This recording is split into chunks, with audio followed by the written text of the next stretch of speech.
If I had three people in here that I'm doing deals with, and each of us have one deal going at that time that we need to quickly touch base on or further along a little bit, that's three separate pieces of business that I would be able to move the needle forward on one call.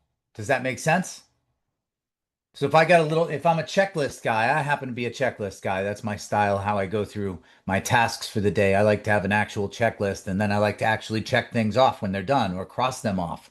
I enjoy the manual act of dragging a pen through a sentence and creating a thin little blue or black line right through that sentence and eliminating the need to do that thing. I like that. I enjoy it. When I can talk to one person. Give another example. So this is relatable. When it comes to the 6 week compounding routine that we're doing here, right? When I can talk to one contractor, for example, I've got an electrician I'm going to be talking to today. I'm going to be speaking to that electrician about at least two different projects, probably three different projects. So that's a conversation that makes sense for me to focus on because I have several separate, tangible, revenue generating activities in the next couple of weeks that benefit from that conversation. Does that make sense?